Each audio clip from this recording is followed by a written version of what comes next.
Hello and welcome to another edition of the One Team We Agree On. I'm Jillian. I'm Kyle. How are you doing today? I'm doing okay. How about yourself? Good. Good.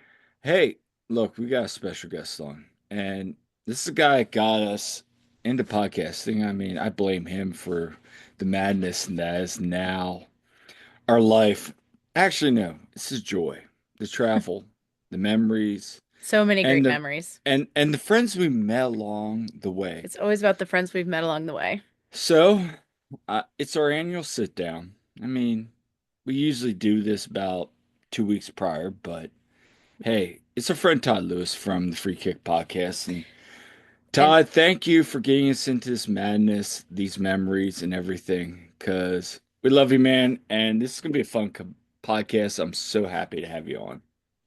Yeah, thank you guys for having me on. And it's been a long time coming, but obviously we still stay in contact. So just because, I'm not appearing on the podcast, so you guys are coming onto the podcast frequently on my end, it doesn't mean that we're not talking. So I mean, you hit the nail right on the head, Kyle, right? It's like the podcasting and then all the traveling for the away games and, trying to figure out what games we want to get to, you guys want to get to on your own for the away travel. And I don't know if you guys have really sat down and talked about that in depth about the union's travel schedule. And maybe this is something to quickly discuss. But when you look at the schedule, it's really not exciting as it's been in years past, right? Where right. No, we were talking about in the season in 2024 where they could potentially play. And I remember I looked at all the places that the Union had last played away. And so I sent you guys and Jose a list, and we're like, it looks like they're probably going to play in Utah this year. And long and yep. behold, Utah is not who the Union play. But somehow they had just played Colorado Rapids last year and they're playing them again this year. I'm like, this schedule makes no sense. And so, yeah, trying to figure out the away travel schedule and figuring out what games that aren't local games that we're going to get to. So, yeah, I don't know. I mean, like, I'm excited for the season, but the away travel season, yeah, it kind of seems like it's a letdown. It really is because we were all hoping, yeah, for an RSL away trip. That would have been fun. And, I you know, would like to Seattle. Seattle would have been good. I mean, um, it just, yeah, we were looking for somewhere new to go. And yeah, it was a bummer. I was hoping for a few different ones, but Yeah, but at the same time, we can attack the East Coast finally. I mean, Orlando, Miami, Charlotte. Todd, you've been to Atlanta so many times. yeah. So, Yeah, twice. yeah, maybe even Boston. So, I mean, there's opportunities for us to cover the team. But yeah, at the same time, like you got Houston, Dallas. I mean, we've been to Dallas. I've been to Dallas now twice. You've I've been been there there Houston might once. once. be interesting now. And Yeah. we will get into that. So, Right. anyway, on today's show, we're going to talk about that. Jack McGlynn to Houston. Potential some other moves. Yep. Yeah, we got a couple other moves on the front. And Union back in the US Open Cup and at least a Union kit launch party confirmed for those that want to discuss that. So before we get started, what are we wearing today? So I thought I would wear the jersey you got at the United Soccer Coaches Convention in Anaheim last year, which of course Todd was at. And so yeah, I'm wearing that, which I really like the colors of it personally. So So I'm really yeah. excited. Dan Abrahams has been announced for ASCA in Reno. And That's I'm it's swim coaches conference. yeah, I'm really excited because I'm trying to get him back on for this podcast, talk a little bit more soccer. I've been following this podcast, and hopefully, him and I can connect there. And I'm wearing my original, well, I used to wear in the River End every day when I go into River End. So just some memories from the past, but hey. Now we evolve, and Todd, what are you wearing today? Because you got something nice on there, Faith. Because Yeah, yeah. Yeah, just a little long sleeve shirt. It says Faith can move mountains. So yeah, the first time I think I've not come on this podcast and wore a soccer jersey. So I thought about wearing what Jillian wore, but I'm like, I think I wore that last time I came on here. Mm. So I'm like, let's go ahead and switch it up. And so it's like, what can I wear? Where can I pull out of the closet? And I was like, you know what? Let's not wear a soccer jersey. Let's go ahead and it's still cold out. I'm sure it's colder up in Lancaster. Yes, Lancaster. Yes. Than it is down here south in Maryland, which isn't too far away, but it's like No. crazy because you guys were texting me when I was in Florida last week or 2 weeks ago. I don't know. Time flies. 2 weeks ago. And Hmm. Right. look at all the snow that we have in Lancaster. And I'm like, yeah, people were texting me back at home and saying, yeah, it's barely snowing here. And so we're about like an hour and 10 minutes away from each other. I mean, it would be a lot closer if we're not having to take all these back roads and everything through Amish country to get to you guys or you guys to get to me. But yeah, you guys would wind up with a lot of snow. And I'm like, yeah, no snow down here in Maryland. So it's crazy how that works. So it's still cold here down in Maryland, but I'd imagine it's probably a little bit colder up in Lancaster. Yeah, I mean it's nowhere near what it was recently with it being around 0 the one day when our Yeah. power went out too. That was fun. But yeah, it's still pretty chilly. So but yeah, it is crazy how like it can really um be different when it's not that far away. Even just like from where we live to where I teach, even like it's a different school district. And there's times where it's like we've been canceled for school and we got like nothing up here. And I'm like, what? No. I look outside, I'm like, how are we canceled? We have like nothing here. And down where I teach, they're like, oh yeah, it's really bad. I'm like, oh, so Well, can one of you guys remind me? I think it was Kyle, but for the Seattle game, not the makeup game, but the game that was supposed to go ahead and get played and then got rained out. That was you in the press box, I think, right, Kyle? Yeah, I was there. yeah, I was out Yeah, in the elements. yeah, yeah. And do you remember, Kyle? We're tracking like on the weather apps and everything, looking at this rainstorm and everything. We're like, it's getting closer, it's getting closer, it's getting closer. And you're looking at all the rain around Chester, and this has happened for other home games too. And you're like, Hmm. oh my gosh, look, it's not raining in Chester for once. And then the rain gets closer and closer and closer, and you're like, oh my God, the downpour. So it's always fun, staying out of the elements and tracking the weather and seeing, okay, these guys are about to get poured on with the rain. Hmm. It's always fun to watch my wife get poured on in the rain where I'm sitting there in the nice, getting my laptop, which we're recording on, poured on because you remember that rain Yeah, was coming in, it's coming sideways. and I'm like talking to Jillian like, "Where are you at?" She's like, "I'm under the tunnel right now." I'm like, "You getting rained on?" "Yeah, it's flooding." I'm like, "Okay." It was fun under the tunnel. Oh my gosh, like yeah, it was fun under there at least when everyone was doing chants and stuff. But It was. yeah. But anyway, by the way, just wanted to note for everybody too. Todd is our most um well, he's our guest that we've had on the most. So yes, he's retaining that title. I don't even know how many times it's been now, Todd. I lost count honestly, but just to put it 12. out there, he yes. 12 Is that right, Kyle? is 12. Yes. I've confirmed it today. So yay, yay, Todd. Yay, Todd, 12 12. times, it's a lot. And you guys have been doing this, correct me if I'm wrong, since 2023? I think we started what in 2022. 2022. First time you were on was 2023. We kicked off Yeah. the new year, and then we kicked off January, and now it's February 2nd. So, yeah, anyway, I mean, Yeah. It's a So lot of times. yeah. I appreciate it. it is. I mean, the media, I mean, then it's Jose we've had on a couple times. I mean, Yeah. Mike's been on a couple times. Jimmy's been on a couple times. Skylar's been on a couple times. So, That's been great. it's been You great. guys gotta So get Matt Ralph. oh, we had Matt on a while ago. Yeah, we should get him on again And too. he's told us he'll come back on That'd be anytime. great. So yeah, we need to reach Yeah. back out. And we do So have some guests coming up as well on some future episodes. So looking forward to yeah, that. I mean, let's just say, I mean, we're gonna have the new Sons of Ben president on in the next episode. So Yeah. So makes sense. yep. So and make sure to subscribe and follow us. Please interact with us. You can find us on all of our, I mean, pretty much we're on like every podcasting platform there is anymore, which is great. So find us wherever you listen to your podcast. Besides YouTube, we're on Spotify, we're on Apple, we're on Amazon and iHeart. And did I miss any? Yeah, we're Something like good. that. And find us on our various social medias. So let's talk about the breaking news. Let's get down to it.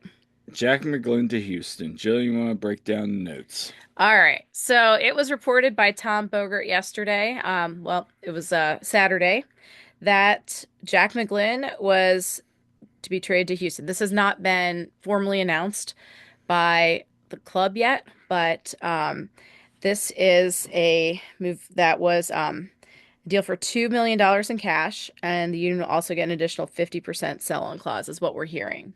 Right. And then Jonathan Tannenwald reported that the 20% of the rights of Jack's contract were with NYCFC um, and also the New York Red Bulls. So any future sale would see 30% for the union. Um, and just a few stats. Jack appeared in 99 MLS matches for the Union, logging 5,569 minutes, 7 goals, 11 assists, and an 86.6 passing completion percentage. And also important to note that our friend Jose Nunez wrote that Jack recently switched agencies from Rock Nation to Supra Soccer. Diego Luna is also a client there. So, Todd, we always talk about these moves. Benefits the club, benefits the incoming club, and benefits the player. How you see that? Yeah, so, this is still fresh, obviously. And, Right. Hmm. Eugene, Twitter, and I'd imagine, Instagram, Facebook, and Reddit. I didn't check all those social media platforms. I'm most Yeah. active on Twitter, even though I don't post a ton.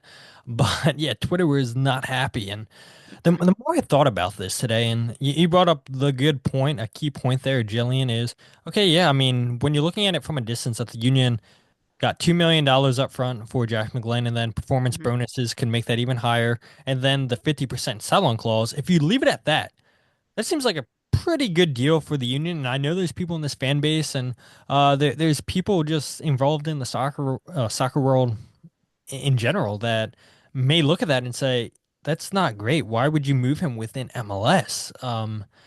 And I think it makes sense to me because, and Jonathan Tannenwald said this and other people too, the interest wasn't as concrete as it was in MLS for Jack McGlynn. And I had talked to somebody a few weeks ago, maybe 2 months ago now, actually, where they said they would not be surprised if Jack McGlynn winds up getting traded within MLS as opposed to getting sold overseas. And when I was told that, I was like, that actually makes a lot of sense here because Right. you saw MLS came out with the new roster rules and everything, and a big part of the roster rules that changed for 2025 was this trade system where teams can now trade two players within MLS for cash. That's not GAM, for straight hard cold cash. And Hmm. so that changes things a lot, right? MLS has created this international, well, not international, this Yeah. in-house trade market. And we saw it with DC, not DC, sorry, LA Galaxy and Sporting Kansas City for Jurvelic, Dejan Jurvelic. Yes. He was big for LA Galaxy, right? And he wanted to get paid. LA Galaxy couldn't pay him, and so he got traded to Sporting Kansas City, where they needed a striker for $4 million.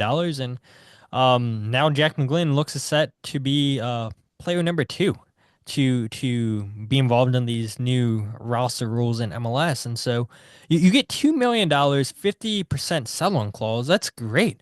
But then, as Jonathan Tannenwald reported, 20% goes to New York City, 20% goes to New York Red Bulls. And so that means if Houston sells Jack McGlynn outside MLS, the Union will get their 50%. But then whatever the Union get from that 50%, 20% of it has to go to New York City, 20% of it has to go to New York Red Bulls. And I think we're in a time, in a place in MLS where these territorial rights are a joke. They need to be They wiped are. out. And how is this helping anybody? I don't see how it's helping anybody. And yeah, MLS may come out and say, yeah, it's keeping each club uh, each club is staying competitive, is the word Right. I would use. And I would argue that's not really the case, right? Because if MLS is serious about developing players, about getting these players to reach the highest levels that they can get, then why not let them join the best teams? Because look, not all teams in MLS, we see that now. Invest in the academy. Hmm. Not all teams are going to go the Philadelphia Union route, the New York Red Bulls route. You have your Inter Miamis, you have your Atlanta Uniteds, you have your LA Galaxies, who have good academy players, Hmm. don't get me Right. wrong, but they're Sure. investing more in these high money signings than they are their first team players. And so why not get rid of these territorial rights and let the players choose what academies, what teams they want to go to? If the Philadelphia Union's the best situation for this kid, then why not let a Jack McGlynn go to that club without there being some kind of territorial rights? I mean, we've seen the same thing with Nathan Harriel, right? Where his club down in Clearwater Hmm. in the Union made a trade with Orlando City to get his homegrown rights.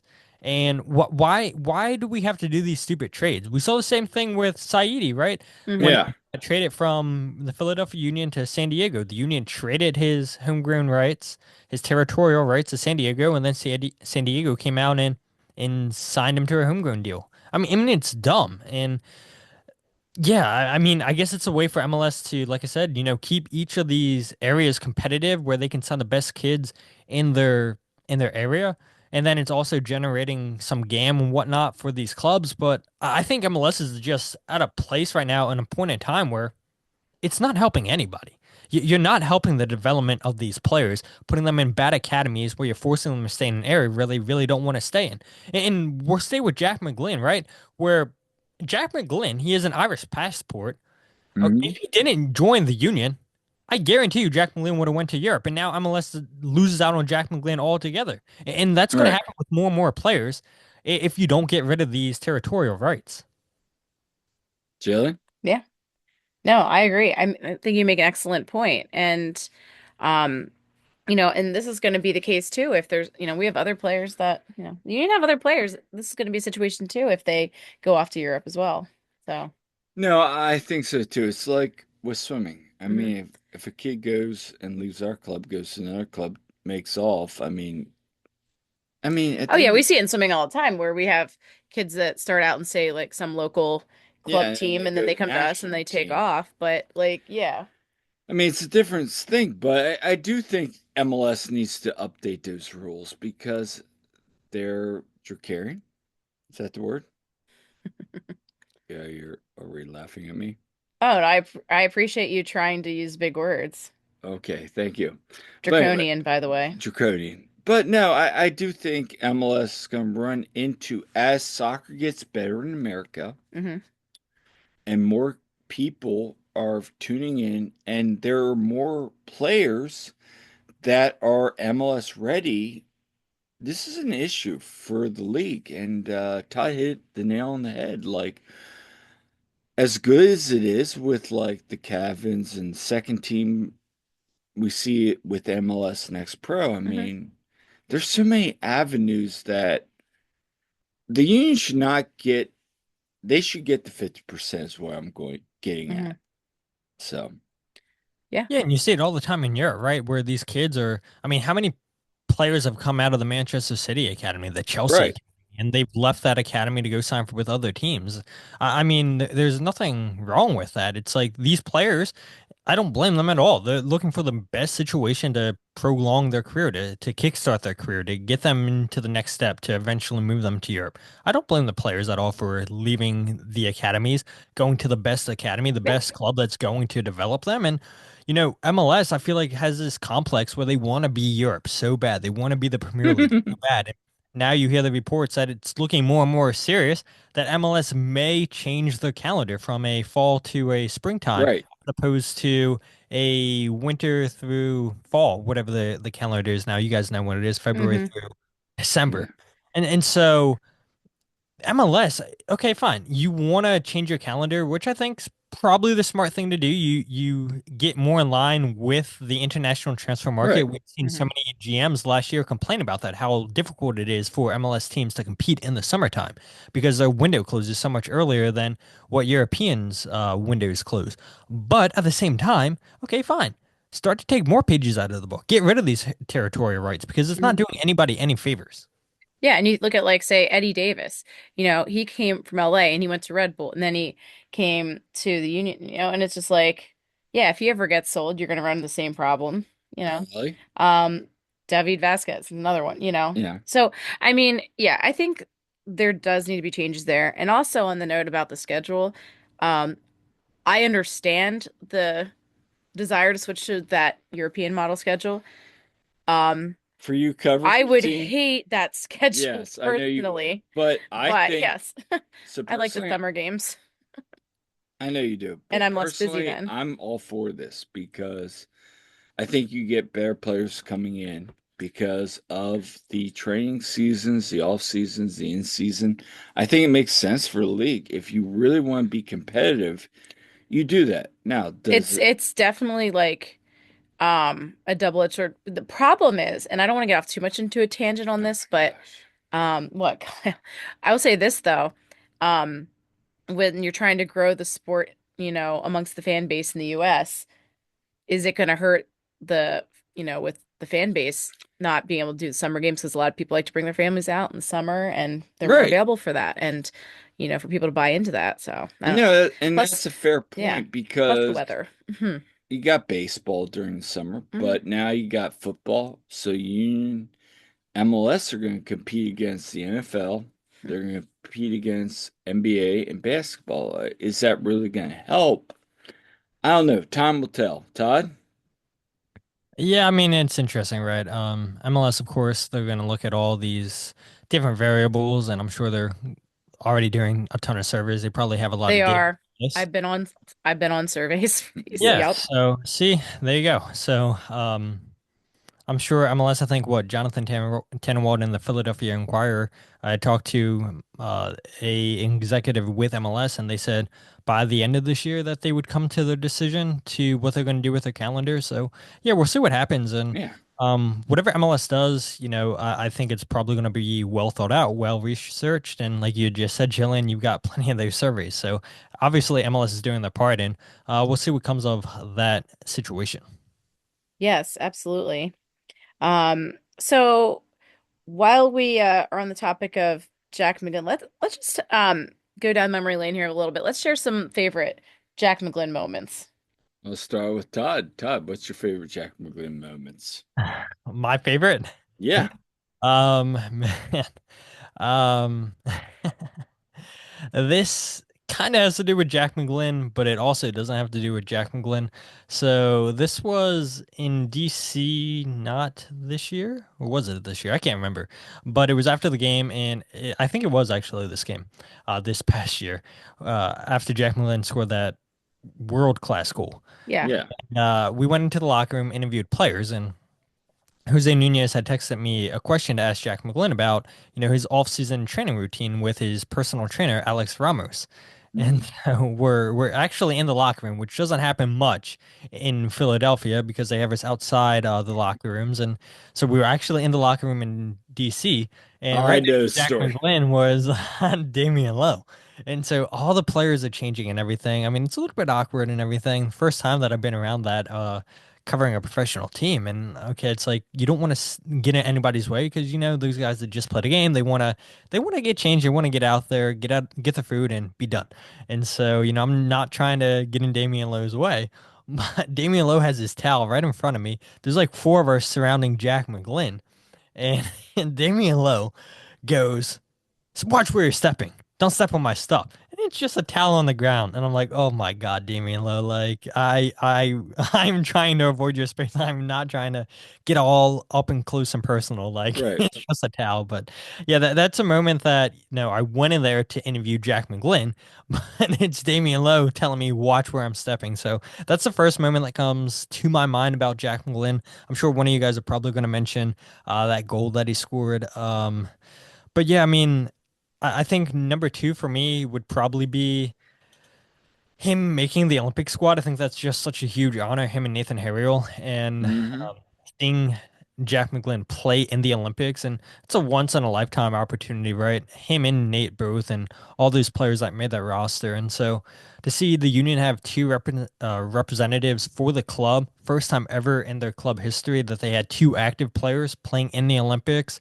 Yeah, that's pretty huge for the club. But yeah, I just imagine how proud both families were, the McGlynns and the Harriels. And yeah, of course, as media people, as fans, they're proud of the players, but from the human element, I keep thinking about just how proud those family members are, and that's something that nobody can ever take away from either one of those players. Absolutely. That that was a great moment seeing those guys with the Olympic team. I mean, and it's representing your country on the biggest sports stage there is, really. For sure. Um, for Uh, me, yeah, do you want to go? yeah, I Okay. do. I'll let you take us. For me, I'll go back down. Number one, a Leagues Cup this year. Um, they had, as you know, Todd, they have the mix zone, and people go up and interview players. Jack was just standing by himself, so I went up and interviewed Jack and talked about his off-season training. Talked with him, had a great conversation, even on and off the record, and that really transitioned us into our comfort level interviewing him. And that was my favorite. Number two, obviously, is the goal against DC and then the Yes. locker room. And I can confirm that did happen because Todd's like, turns to me and goes, did Damien say that? And like, we went back and Yeah, yeah, we went back up into the we press went box to try back to because make that I'm as like loud as looking we on could my, because I'm recording it. And Oh, both like, did are, and we're Damian Lowe like, just say this? And it was loud in the locker room, right? But we right. got the audio cleaned up as best as we could. And we're like, dang, that's exactly what Damian Lowe said. I think I still probably have that recording. I'll have to go and see if I yeah. can dig it up. Yeah, no, and I remember you guys telling me about that right after then because I was up in the stands for that game. So, But yeah. my final moment is the goal against Nashville. I mean, You stole mine. Yeah, sorry. I love that goal. It's some of my Yeah. third favorite. I mean, just like, okay, here comes Jack McGlynn. What Yeah. can he do? Oh, Yeah. okay. Good for him. Best meme ever, probably in Union history, Yeah. maybe? Yes. Yes. No, that honestly was that's one of my favorite moments. I was gonna say, um, yeah, in 2021, Jack taking that PK Hmm. against Nashville. And, what's he like 17, 18? He's Yeah. like, teenager coming to us, this huge moment. And he buries it. And yeah, and him doing that little like ice in my veins thing. That was great. So that was one of my favorite Jack moments. And yeah, obviously the banger in DC, that one was amazing. Hmm. Obviously he had that more recent goal, with the US men's national team, which was pretty awesome as well. I, Um, I gotta be honest. I know I put it out there and I said what was the best goal. Now going back, I mean, upper corner, you can't beat it. And Todd, shout out to you. You were like, yeah, no, you can't beat that goal. yeah. Yeah. No, the skill on that goal in DC though, Yeah. that was sick. So, but yeah, That's a great goal, world-class goal. Yeah. absolutely. I'm gonna miss seeing those. And yeah, Jack did have goal of the year when he was on I guess he was on with that was he was on with Sage, was it? Or Hmm. he was on with Nate and with Sage and talking about, you know, he's like, I had goal of the year. It's like, yes, Jack, you did. You got robbed for a very mid messy, just very whatever messy goal, right? Right. You know, but it's hard to compete with that. So Anyway. yeah. So let's move on. All right. All right. So another bit of player news. Our friend Jose Nunez reported that the Union are close to finalizing a deal with Serbian defensive midfielder and youth international, and hopefully saying this right, Jovan Lukic. Yeah, Yeah. I think so. Yeah. Yeah. So current value at $6,000 per transfer market. However, in June of 2024, he was valued at 1 million. So, Todd, watching the video from Mark. What are your thoughts on Jovan and how do you see him potentially fitting into Carnell's system? Yeah, right. So the first thing I would start off saying is shout out to Mark Kelkenberg for putting together a Right? minute Hmm. highlight video of, Jovan's best plays and games, defensive attributes, passing attributes. And I would say that a highlight tape is always going to show the best plays possible for a player. So it's like don't, and this is no offense to Mark, but it's like, don't buy into everything that you see in a highlight tape. A Right. highlight tape is always going to show the best. I mean, you guys know that Mhm. for swimming, right? I'm sure with, Yep. getting players or swimmers ready for college for the next level. Kyle, you with dealing with recruits, I'm sure you had so many highlight tapes sent to you and everything, and it's like Todd. I don't want to see just the best stuff. I want to see the worst in you, so I can figure out how to correct your mistakes and everything. Because then, if I'm just seeing the best of you, I'm expecting okay, nothing but the best when you come to practice and everything. It's like this isn't the real you. So, yeah, I mean, the highlight tape looked promising, right? And Hmm. the Right. one thing I would say, and we had talked about this, all of us have talked about it in different places, and that this team really needs a number six. Danley John Jock did it last year, not his best position, and not having Jose Martinez there was a big hole to fill. And playing in the Serbian league like Jovan was doing, it's pretty difficult to get stats. It's pretty difficult to find a whole bunch of game tape. And you can obviously find it. Mark found it, and a lot of research done to find that. And shout out to Mark for doing that. But Hmm. Amen. the one thing that stands out to me, right, is you look at Jervon's heat map. I don't know if you've looked at this, Kyle. This may be a little bit too nerdy for Jillian and some of the other listeners of this podcast, but Score has all the stats for this year for Jervon Lukic in the Serbian league, and his heat map shows he takes a lot of touches behind that center circle and everything, which would indicate that he is a defensive midfielder. And Correct. that's what Mark said in his video, that he is a defensive midfielder. He can play as an 8 too, but he is more so, I'm going to sit back and I'm going to distribute. And if you look at it, yeah, that's absolutely what these limited, and I will say limited stats do show that yeah, he is a player that's going to sit back there and distribute the ball, whether that be to the forwards up top, to the eights out wide. But what really strikes me is his defensive stats. He averages 2 interceptions per game, 2.9 tackles per game, balls recovered 5.7. That's huge. This is a team that isn't going to hold a lot of possession of the ball. There's a team that's going to win the ball back and then kick the ball forward and hope that one of the forwards or the outside eights can get to it and just look for these quick transition moments. And so we saw this a lot with the Union back in 2019, 2020, 2021, even sometimes in 2022, where the Union would play a long ball forward with their center backs or with Jose Martinez. And if they lose the ball in the opposition's defensive half, Jim Curtin always said within 5 seconds, we want to win that ball back inside the opposition's half, turn the ball over. And so you look at 5.7 ball recoveries. That's really, really good. And that's going to be key for, I think, the Union having a player that can lock down the center of the field, a player that's going to win tackles, but a player that's going to win back the ball, going to get Correct. possession back Hmm. quickly for this team. And so, you know, getting back to that team that's going to win the ball and then spring the ball forward. That's what I expect a lot of on this team. And that may not be the most exciting soccer for a lot of fans. And it may be clowned by people within MLS, but this is obviously what Bradley Cornell, this is what Ernst Tanner wants to do. How many times did Ernst Tanner say in his press conferences with the media that we want to get back to who we are?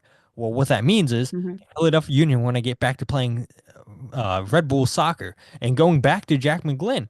It makes a lot of sense that the Union traded him because he's Hmm. not going to fit into this system, this high press system. I love Jack, and I think even Me Jack too. would, yeah, his weakest part of his game is his defensive stats. Possession base where he's going in Houston. I think this has the opportunity where he's really going to showcase his skills. But not only that, he goes into a system that plays 4-2-3-1, which I've said so many times. Play Jack McGlynn as one of the two sixes. Play him next to a player that's going to do all the defensive work. Make him your quarterback. Let him distribute.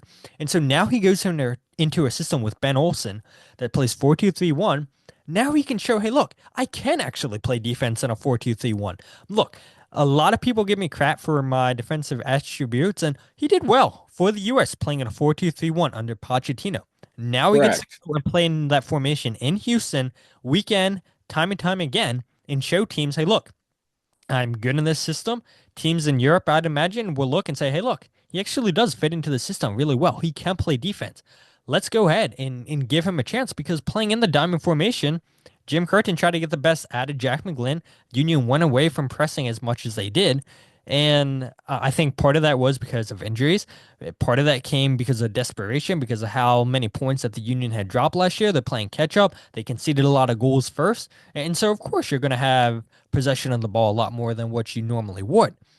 But playing in the diamond formation did Jack McGlynn no favors because of just how much pressing that team wants to do. And a lot of teams attack Jack McGlynn because too, with Kai Wagner, he always wants to play forward. He is a good defender, but a lot of times Kai Wagner, because he's pushed up high so much, he's getting beat. Jack McGlynn's getting beat, and now your left side of the defense is all exposed, and now that's causing your Jacob Glesnes, your Jack Elliott, your Damian Lowe, all to shift over. And guys are getting into 1v1 situations. Guys are missing tackles. But now that's not really going to happen when he goes to Houston. And so that's a big part of why Jack McGlynn was traded to Houston. He's going into a system that fits him. Did not necessarily fit the system in Philadelphia. You bring in a guy in Jovan who is going to benefit in a 4-4-2 diamond, is going to be that anchor that the Union need to protect the back line.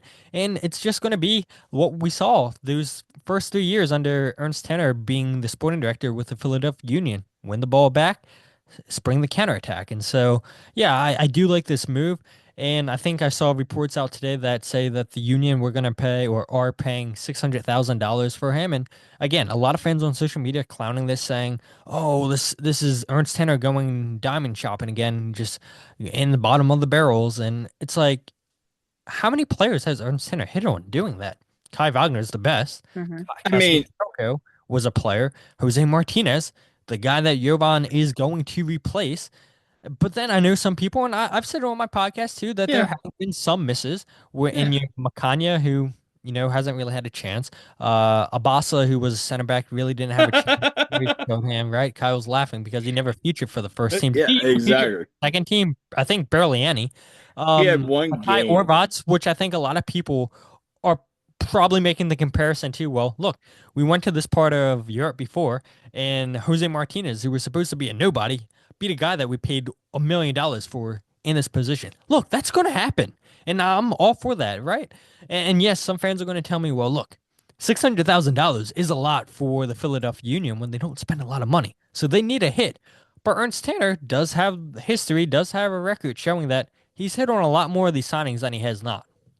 Yeah, no, excellent points. And yeah, like a lot of I get people's um thoughts on Twitter being like, and on other social media is like, oh my God, we traded Jack McGlynn and blah blah blah blah blah, and this is awful, and the sky is falling, and well, all this. I mean, I get it. We like Shout Jack. out to Kevin Kincaid Oh, Kevin for Kincaid's like always the voice was of like pragmatism. Kevin Yes. Kincaid was guarding the doors yesterday, like just that was funny. Shout out But KK because good points by him on social. But the thing we is, knew like, about it. listen, I mean, even like when I heard the news, I was just like, I was in the middle of coaching a swim meet, and then Kyle like tells me the news, and I'm just like my jaw kind of dropped. I'm like, well, first he just said, Jack got traded, and then I saw like what it was. I was like, oh, like I kind of figured, okay, if I figured he's probably not long for the Union either way, but seeing him get moved to another MLS team kind of surprised me at first, but then it made more sense too. It just my initial reaction, I was like, what? But then it makes sense, and also picking up you know a six, we need a six, so no, this whole move makes sense. And also I want to see Jack thrive. Yeah. I'm a big fan of Jack. I want to see him thrive. I think maybe he ends up being kind of a rental in Houston, gets picked up by a European team and takes off. I mean, I hope all the best for him, and I hope he gets to rep the US and really shine internationally. So, but yeah, like these moves actually make sense, and I do hope that Ernst hits um on these moves big time. So, No, I personally think that, with Lukic move, I mean, just watching again, Todd, you hit on the money. I mean, recruiting people, you only see their best. We're gonna see his worst mhm. for sure. Having said that, the guy plays bully ball. You want that, you know, he's really good tactically, high action defensively guy. I mean, for a guy who played 16 games, 4 red cards right now, I mean, Hmm. not red cards, yellow cards. Jeez. Anyway, yeah, wow, 4 red cards would be the definition of bully ball. Yeah. Yeah. Yeah. But anyway, I like it. Is he Jose Martinez? He is not. But I do think he brings a lot of that. Would you and I, Todd, say one time we just need a guy that can be defensively pressuring attackers all the time and kind of just be that enforcer back there. And I think he brings that. Yeah, exactly. And again, I mean, that's what you were missing with Jose Martinez, and um, you hopefully have a guy that's going to do that. And texting with other people too. I was like, I miss Jose Martinez for that. I mean, Hmm. Yeah. I think every team needs a player that's going to be a hothead that's going to get in under the other opposition's heads, right? Going to make those crunching tackles, going to be chirping. And, for the Union, I don't know if that's Jovic's game. Um, Time just will tell. Lukic's game with chirping at the players, but you don't have to chirp at players to be a bully, to be an enforcer, right? It's those hard crunching tackles. And so, if the Union can get that version of Lukic, then I think they'll be in good hands. And right, we've seen this time and time again where it takes players some time to get adjusted to MLS. And so for fans, I would argue out there and say, hey, look, give him time. If he's not a home run right away, look, players take time to adjust to the league. Look at Daniel Gazdag. He took time to adjust, and now since he took his first half season, he's put up MVP numbers his whole time here. And I know a lot of people would say, well, a lot of these goals are penalty kicks. Touche. But still, goals are goals, right? And it takes time for players to adjust to the league. So I like this move. I'm glad to see the Union address an area on the field that was much needed. And again, um, people would probably look at this move and say, well, you sold Jack McGlynn and now you bring in Lukic. That's a like for like replacement. You're not bringing in an extra player. But what Right. I would argue personally is that Danley's that replacement for Jack McGlynn. And Hmm. now you finally have your replacement for Jose Martinez. And that midfield's very, very stacked right now. Alejandro Bedoya, I'm sure, is going to still play a part. Quinn Mhm. Sullivan's going to play a massive part. Kevin Sullivan's going to play this season. Danley John Jock's going to play. Daniel Gazdag is going to play. Lukic is going to play. Jesus Bueno is probably going to play. Jeremy Raffanello, I'm sure, is going to have a spot. That's 8 players. And then what do you do with CJ Only and Davi Vasquez, right? I think you A play. lot of midfielders. There's a lot, yeah. Sorry to cut you off there. I think you play CJ. I think he's going to see some minutes. Am I saying he's going to see 200 minutes? Maybe not, but Yeah, we I'd were like just to. talking about this yesterday. Yeah, Yeah, about CJ. Like, like I'd like to see that. I'd like to see Davi get maybe loaned out, or if somebody decides to change the formation a little bit. I mean, at the end of the day, what we saw from you two, what we saw the growth and development of CJ last year. I CJ mean, was tremendous with Union yeah, too last year. that's all I'm going to say. But you brought up the point about what does Carnell do forward? I mean, the thing that really uh, uh, stuck out to me is Javon's long ball, like turn over the Hmm. ball and just quick passing, get the ball out. I mean, that's That Red Bull that's soccer. and exactly, It exactly. And is. And now you got Jean-Jacques on the left doing the same thing. We saw that against the Red Bulls you hear in press and win the ball back, and that's yeah. exactly what you want. That's what you need for a Red Bull style system. Yeah, so So if it works, it's gonna be really good. If it fails, it's gonna be, But again, at the end of the day, this yeah, is what I've said to a couple people. I'm very intrigued by this because the moves that are being made, sure, it could go bad. And sure, you want those big hmm, signings. I get that. But at the end of the day, we really need to trust. I'm not saying we need to trust Ernst. I mean, because Well, half Ernst, half of this fan base, if you just pay attention to social media, the trust has been completely broken between oh, Ernst the, and Oh, the fan dude, the base. mob's at the gates, dude. They're breaking down the door, So but I'm not even sure. I'm not even sure if bringing in a player for $5 million would be enough to calm this fan base down. Which yeah, some people are going to listen to that and say, "Well, that's never going to happen." So don't worry about that, Todd. right, right. yeah. Oh no, we've had that too. Yeah. So, Yeah. So, yeah, based on what we know so far and, these potential trades, what do you see the Union starting 11 looking like? Man, that's a good question. yeah, So one thing, just going back, because I could tell Jillian was trying to get that point in, Kyle, but we kept going. It's okay. Um, hey, hey. but You know, I like to ramble, man. hey, You're on hey, the phone with me, and you're like, Kyle, I gotta get off the phone. Sorry. I mean, people know that too. Listen to my podcast. I mean, how many times I say an hour and it always goes over. So I don't know when we started recording this. This is probably Todd, going to we're at be an hour or 56 two. minutes right So yeah, now. look, that's on me, and it doesn't even feel like 56 minutes, but I it's know. what happens when you're having a good conversation. But what Right. I'm going to say, right, is a lot of fans, and I've seen people say this on social media, is this team doesn't seem like it's an upgrade from the roster last year. It seems like it's got worse. But Right. my argument would be this, right? We've heard the fans say that they wanted investment into this team in 2023 after MLS Cup. They ran the team back, right? Yeah, you go out and make these really, really minor moves. And Ernst Tanner talked about how they were hand tied in the winter time of this past year in 2024, where they really couldn't do much. And then you started seeing all these trades to get Gam, and people keep telling me, I don't care about Gam, I don't care about Gam, and this trade of Jack McGlynn getting $2 million, every little bit helps the Union. We all know they're not going to go out there and be high spenders, but it's very important the trades that the Union made where they're setting themselves up for the future. And now this is another key rule change. I don't know if you guys have talked about it on the podcast where GAM doesn't expire. Before, I think it was 3 seasons. After 3 seasons, I that thought it GAM was two. Was it two or two three? or three, I think, whatever. It Yeah, expired. yeah. But now it doesn't expire. And Right. for teams like the Philadelphia Union, that's going to be key. That's my whole point. But Right.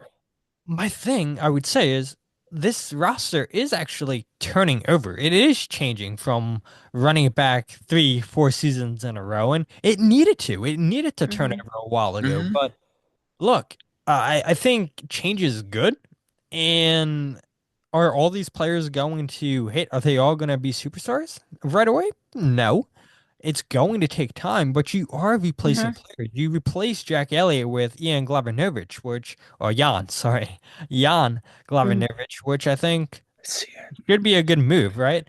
You go out and now you finally replace Jose Martinez. Jose Martinez, fantastic player for the Philadelphia Union, but he wasn't getting any younger. And now with Lukic, he's 23 years old, and so you're getting younger with both. Jan's 23 as well, and so you want to get younger. All these homegrown players, I know fans are upset saying, no, we don't want to rely on homegrowns. But look, if you're going to play this style of soccer, you want young legs that can press, Hmm. that can press.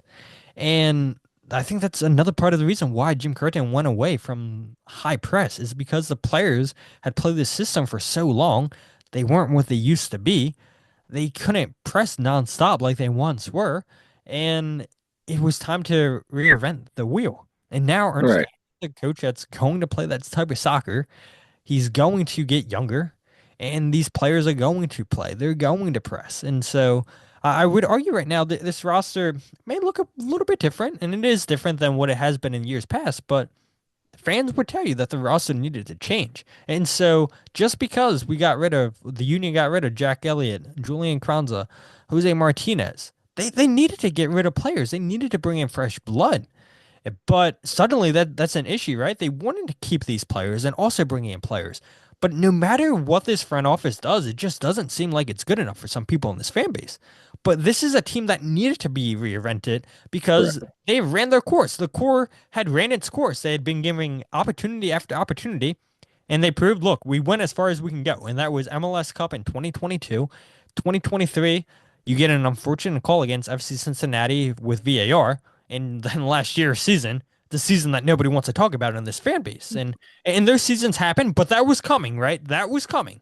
With this team getting older, with injuries always going to be an issue, and of course you don't reinvest where the fans are saying reinvest. And now you are reinvesting while getting rid of players that, we're losing a step. And so yeah, I do like this way the roster is being constructed. Hopefully, a couple more pieces. Ernst Tenner is sticking with his word. He said we're going to add pieces in every position other than goalkeeper, and that's not including the homegrowns we're going to sign. They did it with Right. the defense with Jan. They've now done it in the midfield with Lukic. Now we're waiting on a striker. Hopefully, that's close, but I would not be surprised with this week. I'm not sure when you guys are releasing this podcast, but I would not be surprised if we start to see more and more moves, right? Because the club hasn't officially made the Jack McGlynn trade official. That's going to become official. They Right. haven't made the Lukic deal official. It's going to become official. And I wonder what else is going to be announced by this club. They're now in Clearwater, Florida. They just got done with Media Day. I would not be surprised if there's more moves to come with this team. But going back to your question, Jillian, what do I see the starting lineup looking like? Andre Blake, obviously, Kai Wagner, who's a left back. And look, all these rumors we saw in the offseason again with Kai Wagner. Oh, look, this team wants him. This team wants him. The transfer window is closed in majority of the countries on February 3rd, and Kai Wagner's still here. So I don't think Union fans have to worry about Kai Wagner being gone. No. Center back, because Jan is here on loan, I would expect him to be a center back. But Makanya has started twice in preseason. I think he's going to get a look. Jacob Glesnes is also going to be a starter. And then Nathan Harriel, who knows why he hasn't played in preseason? I know Jose had said on my show that maybe it's a little bit of a knock or something. Who knows what the case may be there? But I would expect Nathan Harriel to still be your starting right back in the midfield. Right. Lukic, I think, is going to be your number six, but I think at times too, you'll see Jesus Bueno. On the right, I think Quinn Sullivan's going to be the starter. Left, Danley. The 10 going to be Daniel Gazdag, and then your two up top, Mikel Uwer and Ty Baribo. But if the Union do go out there and get the hold up striker that Ernst Tanner wants, you're going to see him come in for one of those guys too. So that's what I would do. My starting lineup. That's how I look at it. But I don't think anything's set in stone at the moment. What about you guys? Personally, I would say this. I mean, for the moves right now, like, I mean, everything's you hit the nail on the head for me. I mean, you just named Yeah. my starting 11. So I think we're on the same page there. Definitely Danley on the left. And again, it goes back to those two players. Now for Jack leaving, I mean, We have zero jacks now, by the way. we do have zero Jacks. That's a really good point, honey. Wow. The thing, and this goes back to Leon Flock. And I will say this. I mean, because Leon had a game today in preseason. Now it's in preseason in the Polish League. He had a great game today. Jose, shout out I to thought it him. was an actual start. What? Was it not an actual game? It was an actual game. I thought it was preseason. Was it an actual game? I believe that it was an actual game. They shouldn't be. Okay. Well, then I stand correct. That is blunder of the Yeah, week yeah, it from was an actual Kyle. game, week 19. All right, blunder of the week from Kyle. Anyway, I mean, Good for Leon. the good for Leon, but I always loved that pairing with him and Kai, where one could drop back, one could go Hmm. forward. I'm really curious about the Kai Danley, just how they connect, and then Quinn on the right. I mean, I think it's a great combination. Get the balls in the box, but also then with Jovan getting the ball over top. I just think there's going to be a lot of, like you said, Todd, high pressing. My question is, where is Jacob now in his career? Where's his stage? How much does Neil Pierre play into that part? I think very little. I think Neil gets most of his time with you two again. But it's very curious. Ernst is right. They've told you all, to the fans listening, that this is the moves they're going to make. They're starting to make them, and I just think we need time. At the end of the day, we're going to see if they hit on all of them. What do you Yeah. think? No, I agree. And I think the center back situation is interesting because we saw Mikanya, we saw Neil Pierre, we saw them playing a lot Hmm. with Union too. And um, you know, it'd be interesting to see McCanya get a shot for sure. I've always said out of the two, I feel like Neil Pierre's a little stronger, but um I I hope some people got that Gambit clip, Seb, when he's announced for starting 11. He's going, "Ooh, I'm gonna make a name for myself today." yeah, we got to cue that up. But no, There's gonna be but a couple seriously, cues. no, I mean, I think that'll be interesting. But yeah, I think you guys pretty much covered it. So yeah. Yeah, let's move forward. Todd, you and I talked about this privately the other day, but I gotta bring this up. You're back in the US Open Cup. MLS announces their tournament selection. Now, obviously, the CONCACAF Champions Cup is going to be, you got qualified, but then you got the Leagues Cup and the US Open Cup. But you bring up a good point. Is MLS too obsessed? And when you and I were talking, I was kind of defending MLS, Liga MX is, has clubs that are losing money left and right. But you bring up a good point. Like, MLS needs to kind of break away from Liga MX. And more I look at it, more and more I'm kind of agreeing with you on this. So, where do you see this tournament and why is MLS so obsessed with Liga MX? Yeah, I don't know. I mean, I feel like the two are always going to be tied together because they're on the same Right. continent. And so the US always wants to prove themselves on the world market, but you also, I mean, you see it with the national team, right? I mean, Mexico and the US always have great rivalries, and so of Right. course, why wouldn't your domestic leagues have rivalries too? And so MLS, I don't think that's ever going to go away, that they're always obsessed with proving that they're better than Liga MX. And, the arguments stand, right? The reason why Liga MX teams do good in CONCACAF Champions Cup is because MLS's season is just starting. And it's the same argument that Liga MX teams would say about Leagues Cup. But, I would argue, right? Um, Still, if these Leagues Cup games were played down in Mexico, that regardless of Liga MX seasons just starting, I think MLS teams would struggle. And yeah, I mean, there would be some teams that the Union, not the Union, MLS would beat. Yeah, that's for sure the case. But why MLS is obsessed? Yeah, I mean, it's your next door neighbor. You want to prove that you have the best league, and it's a little interesting to me, right? Where you look at all the moves, all the players that are going from MLS down to Mexico, and that tells me that MLS is actually doing a really good job without even proving that, look, we have the better teams than the guys down in Mexico. They're showing that we have good scouting because they're Right. finding these players, right? And we're seeing these Liga MX teams buying these players from MLS. What? Bogosh, the latest Yeah. player from LAFC down to I forget where he went to. Crap. Cruz Azul. Yep. Thank you. Yeah, exactly. So, that's good scouting by MLS. I think It scouting's come a is. really, really long way from what it was 5, 10 years ago. I mean, more resources being invested in, and would some of these players from Europe go down to Liga MX first? I don't know. I don't think so. And they go to MLS, and now they get big money offers Mhm. from these Liga MX teams, and they stay down there for a little bit, and then they come back from their time in Mexico, like Brandon Vasquez, and sign for Austin FC. So, yeah, I mean, MLS I think is always going to have that obsession, but I know that was a long answer. No, it's I the think perfect MLS is answer. probably always going to be obsessed, and um, yeah, I mean, it's your next door neighbor. Yeah. No, it's the perfect answer, Todd, Julie. Yeah, and well, now that all the people wanted the Open Cup back, they got their wish.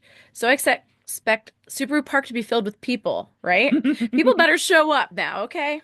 They got what they wanted. But Do no, we do go we ahead. expect it? No, No, I no, don't. I think it's gonna be a ghost yard. no. And now will we be there covering the game? Sure. And will Todd Yeah. be there? Sure. We'll Yeah. all be there covering the game. Hey, US Open Cup gave us such gems as Stuart Finley having a goal, his only goal with the Union. And shout out to Stu, actually. Oh no. No, I mean he was actually commentating on Kilmarnock's game yesterday. They were playing Dundee United, which is where Richard Odata plays, although he was not in the game. He wasn't No. even on the bench. How Um, wild is that? but There's a Union drop. But anyway, but yeah, no, Stu's been out with injury since November, real bad injury. So he was commentating. But anyway, so I was watching that in our do you downtime. want to drop the other new Oh, fresh and news? speaking of, and this is going to segue nicely into our next topic, but um, I happened to see that there was a sale on the Kilmarnock team store. So yeah, I ordered their home kit. Okay, I ordered their jersey and with Finley on the back, I got it personalized and everything. With the And league with the patch. league patch, with Scottish Premier So League it's on an there. authentic jersey. Yeah, so that and it's being shipped to the United States from the UK and it's only costing me 80 bucks for all of that. The jersey and the international shipping, okay? 80 bucks in US dollars. It was like 60 some British pounds. Um yeah, meanwhile, if you want to get an MLS jersey, Not even um an official just to replica. knock, just the just the replica and plain, no name or anything on it, it's gonna be what, like 150 or something? I mean, we'll see what I don't know, I whatever it think is. we'll see. 150, and then Yeah, Yeah, it's 120 something the authentic ridiculous. were. What are they going to be? 200 now this year? Like, we're seriously, right. forget even getting like the name and number on them. So, MLS, what are you doing? And What are you this doing? goes back to Jose because Todd, we all know Jose did that whole video where he did a Manchester United authentic and was like $90 for a Grealish jersey. Or I forget. Sorry, Jose. I forget what person you Yeah, put. Jose's going to kill you because you said Manchester United I mean, it's City. Manchester City. Oh my So God. Thunder. just Anyway, let Jillian talk the rest of the episode. anyway, No, but it brings up a good Just cut her point. off. I got a yeah, anyway, Kyle. I got a Kelly Green Saquon Barkley jersey for less, and I got a real one, not a knockoff, not a DH gate. Um, I got that for less than I get for an MLS jersey, you know. And Saquon, I mean, come on, Saquon and Kelly Green. I mean, that's a good jersey. But It anyway, is. go Birds. Anyway, yeah, so this is a segue into the fact that we are still awaiting the official release of what the Union's new kit is. All right. Okay, their secondary kit for this season. And we've seen, a rendering of what, a guess of the kit was. And like, I would say, what, 75% of the league's jerseys have been leaked at this point or Right. whatever. But the Union are going to have a kit launch party on February 15th. And they have a whole, like, kind of electricity theme going. Tesla coils. It's the Volt It kit. sounds really cool, actually. So So you can go also ahead. pick up your season ticket member gifts at that, apparently as well as they usually do. So, I'm sure Todd, you've seen the releases on that as well, on the kit launch thing. So, and we've attended these things before. Yeah, pretty cool. But, um, you know, what do you think, about the kit, the possible leaks and, all that? Yeah, of course, we've probably all people listening, you guys have seen it. The mock-up jersey that who was it? Footy Kits, I think, came out Yeah. with. Mhm. And so many people, like, if you click on the article, it tells you this is a mock-up. This isn't the official leak. But so many people are taking that as the Mhm. official jersey, and so Right. we have an idea what the jersey is going to look like, and they had hit on that in the article, right? That it's going to go back to similar of what the Lightning kit looked like, and so we'll see how similar the two jerseys are. But I do think that the Union should just keep going back to those roots. I mean, the Simpsons kit, I'm glad the Union are done with that. I mean, what an atrocious jersey that was. And now you're playing into the Philadelphia flag colors, and I think that's a good thing. And Mhm. Hmm. everybody knows how highly thought of that 2020 kit was, 2021 kit was. And now you can't even find them anymore, right? I mean, if you do find them online, they're so expensive because they were really well done jerseys. They were so well done that Adidas took the template and gave it to Arsenal for a warm-up top or whatever. And I'm like, Right. what? Like this jersey sold so well in MLS. Now you want to give it to one of your higher teams in England. You're not going to make that a primary jersey for them, but you're going to make it a training jersey. And I'm like, yeah, I mean this pattern that the Jersey Committee in Philadelphia came out with, fan council committee, whatever the official title is, fantastic jersey. And now that we're going back to that kind of base where I think this is where the away jersey should stay for years to come. Fantastic, and let's hope that it looks just as good as that Lightning Kit jersey was. Yeah, no, that kit was fantastic. And we've heard bits and pieces of what the I kit was gonna think we look all like. have, We all yeah. have. I mean, and so I know, and you saw I was playing around Yeah, with AI a little bit yesterday too, like, oh, you know, oh, what could it look like? And I hated that jersey, by the way. you hated the one that I came up Yes. with oh, from Grok? Oh, come on now. Yeah, I hated it. okay. Well, Oh no, Okay. no, I'm just can we kidding. go back to the podcast we had at the United Soccer Convention and listen to the Jersey episode we did? I'm pretty sure Kyle, your takes on the jerseys were No, also I'm. not great. Yeah, Oh, Kyle. I want to get back to you about that parlay kit. I still, you and I, anybody listening, the debate Todd and I had about what was that kit that you really liked? 2018, Yeah, that was like You fan. talk, the just the Yeah, that teal was one a or whatever? yeah, the bad. teal, yeah. That was a bad kit. I still That's fight you. not a bad I kit. will still fight you on Probably that. my least favorite one. We went through all this was just No, like the white one with the peach colored letters. That one and was for just like everybody that's listening, I boring to kid. me. I My kid. opinion, Jillian, when you do your jersey, when you go around the league and look at all the jerseys, don't Cannot let wait. Kyle be a part of that.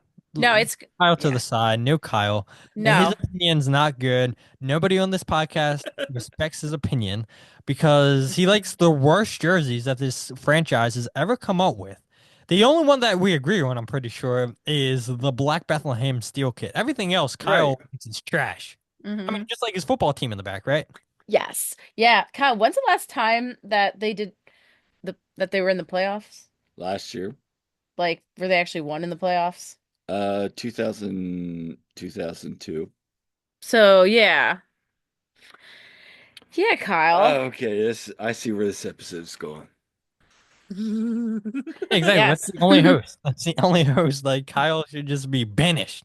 Oh, we already have it planned out. We already know, like, we already have the episode for when the kits all come out officially, when we're gonna review them. So we already have a Yeah. guest lined up for that. Yeah, we got plans. And Kyle's just gonna sit back and be the producer of that Am I? and let us talk. Let us and our guests We're gonna talk. I tell think. us, Kyle, while she does that episode. Yeah, anyway. Yeah. Yes. But no, I am excited to do that though. And also, um, I- we'll definitely have to do some reviews of fashion again too, because those are fun. though, all seriousness, I mean, outside my wild take there, which it was a wild take. Having said that, I mean, the kit was the way you designed that kit was really nice. I didn't like the snake, but beyond that, if that kit's darker, I'm gonna like that kit a lot more than what's been leaked. But Yeah. also, I like the Tesla coils, the what is it like electronic band that's gonna play. It sounds cool. Now, how the union play out, we won't be there, but if you're gonna go there, like send us clips. We'd love to hear from you. Yes, absolutely. I want to hear all about it. And also, yeah, it sounds really cool. I would assume we're gonna probably, let's see, today's February 2nd. Because that Probably next week or probably, week after. yeah, probably really soon, I would think, hear about it.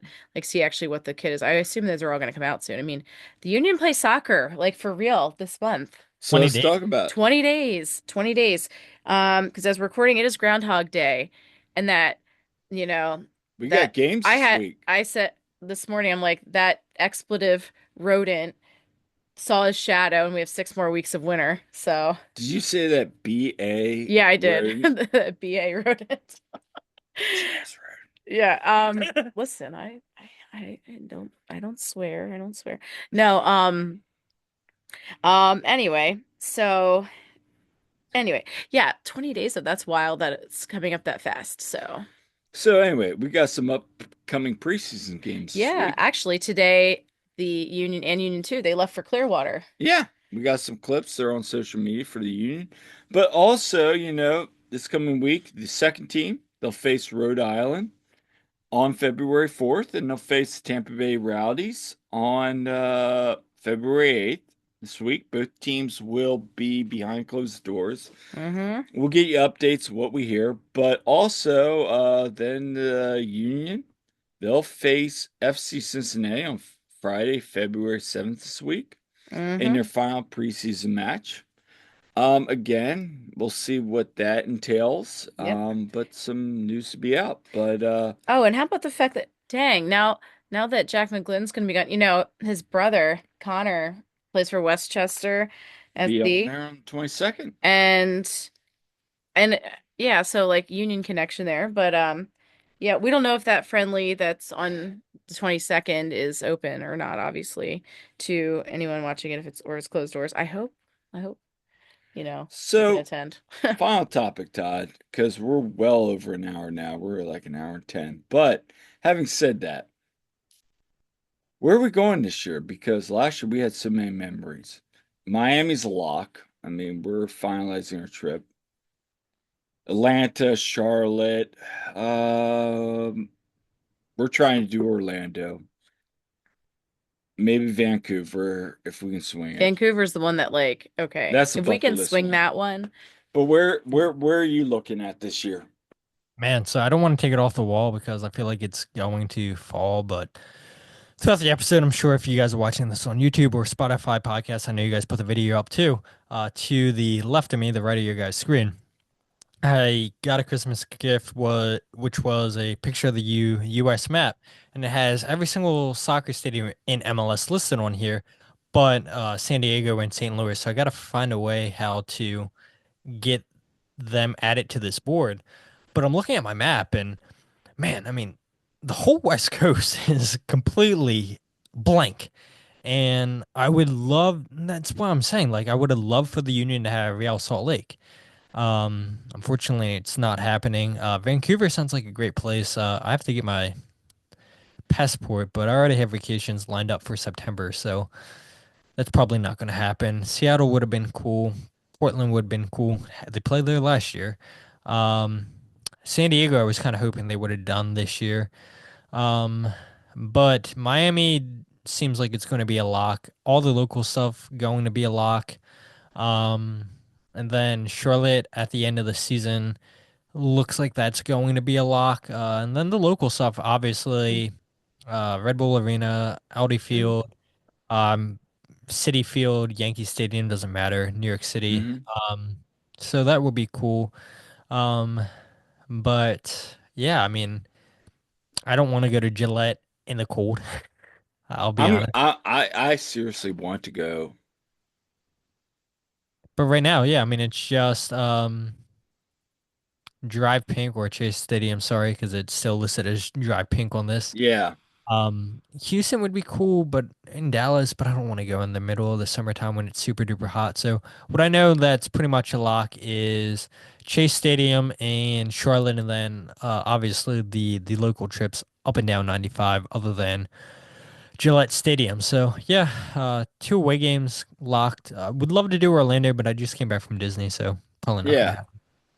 So the reason Jillian left, she was looking for the little flip chart you got. I don't know where you Used. put. I thought we Yeah. already Yeah, shared it on yeah. our pod, though, Kyle. We already did, but we were going Yeah. to talk about some of them. That was something there. Oh I thought yeah. I laid it out there. But anyway, no, Todd, I'm looking forward to more memories this year. More memories in the press box with all our friends, Jose, Dave, and all Yeah. them.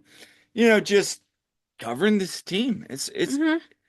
I mean, who would ever thought that through all the hard work that we've all done, and some I'm gonna let I'm gonna finish up with, you, Todd, Jose, Jillian, um, even Mike, and Jimmy, the hard work we do, other members of the press, you know, looking forward to more memories in 2025. That's the reality of the situation.